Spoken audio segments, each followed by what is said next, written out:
my father, who was German, liked to eat. And he would take me to a lot of ethnic restaurants when I was a kid. And you know, I think in pure European fashion, we would discuss meals, you know, the next meal, where it was going to be and what it was going to be. And but he loved talking to the waiters, and I think that I got a sense from my father of that food was not just food. It was, and the waiters in those days, if you went to an Italian restaurant, they were Italian. If you went to a French restaurant, they were French. So it was cultural, and there was history connected to it. And that's really the way I've approached food. When I was working with Teddy Kollek, I noticed that whenever I was visiting a community or talking to people with Teddy, that if he ate, he loved to eat. I mean, he really loved to eat. So we would sit down with people, if it were the White Russian Church or people in Mea Shearim or wherever it was, if he would eat a meal with them, lots of human barriers were broken. And if he said, "I like your food," then even more barriers were broken. And so as a lark, I, with a co-worker, wrote The Flavor of Jerusalem. We went to different people in the Jewish, Christian, Muslim communities in Jerusalem and got recipes and told stories. And that book sold 25,000 copies. I was in a small town in Alsace with my editor, Judith Jones, who was Julia Child's editor, and she was the editor in Julie and Julia. And we were at a little bistro called a Weinstube in Alsace, in a beautiful town called Bergheim. And I asked the woman if there were any Jews that lived there. And she said, "One." And she said, "And there's a synagogue."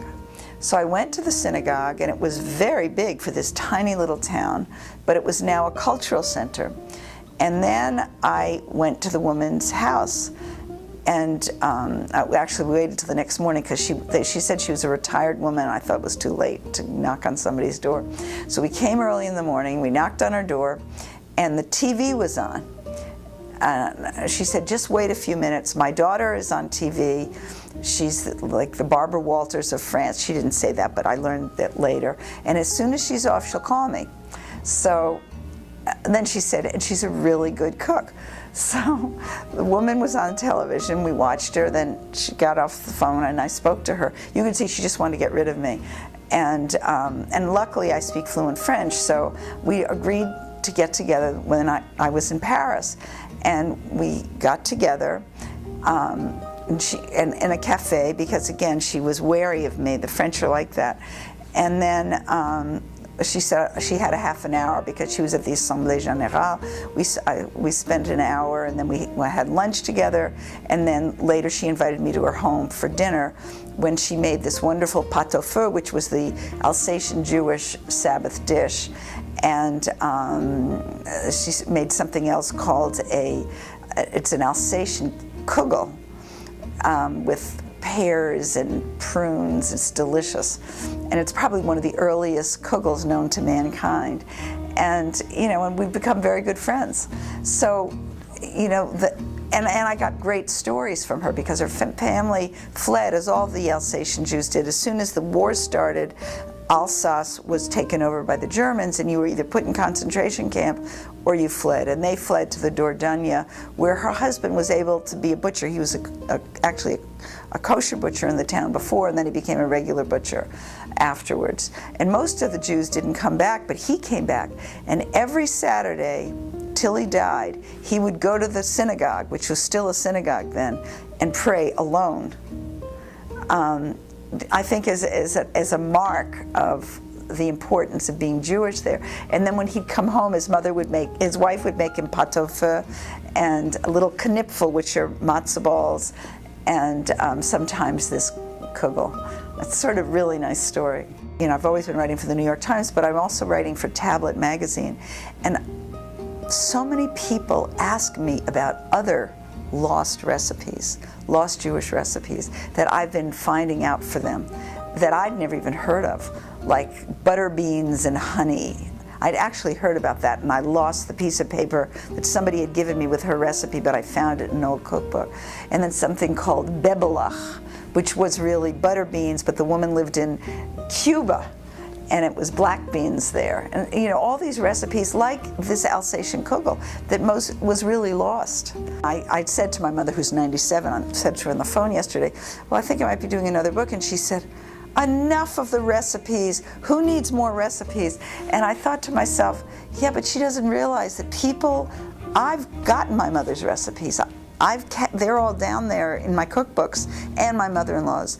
But this is going to be a lost culture if all we have are recipes that are from the old books for some of these old recipes. There's nothing that you can really dig into that tells you about the recipes, because there were so many regional differences, and young people are always coming up to me and saying, where are these recipes? I wish I had gotten my mother's recipes or my grandmother's recipes. And whenever I speak, I urge people to videotape them, get the questions. You know, it's a process of living, and some of the process of living is cooking. Think about it, 3 meals a day. You should get as much as you can from your family. And it's a way to connect with a generation before, because so much comes out when you're talking to parents or grandparents other than food. I never try recipes before I'm serving them to people. And of course, if they don't work, I blame the recipe. But you know, because I'm testing, I'm not a cordon bleu cook, but you know, I feel as if I'm like every other cook in the kitchen. You have to have a KitchenAid and you have to have a Cuisinart, those two. Cuisinart for hummus, for pesto, for grating potatoes or cutting cabbage. That's what that's really for. I even use it when I'm making gefilte fish. The KitchenAid for baking. You know, I think those are two absolutely essential items. Good graters, good knives. And then, you know, in your pantry, one of the things that I think is essential is preserved lemons. And some of my latest books you can get recipes for. It's very easy to preserve lemons. You just cut the lemon in fourths, but down to the stem, not totally. Put coarse salt in it, then put it in a jar, filling it up with lemon juice, and let it sit on your counter for about a month. And it just changes the texture, and it's delicious. It's like a pickled lemon. But whenever I make roast chicken, I stuff the chicken with a preserved lemon, and it's in my books. You have to. This book, I have a wonderful recipe for it. Also with truffles. When I make hummus, which I do a lot, I throw it in there. I put it in salads, I put it on fish when I'm grilling it, I put it on, I don't know, everything. It's great.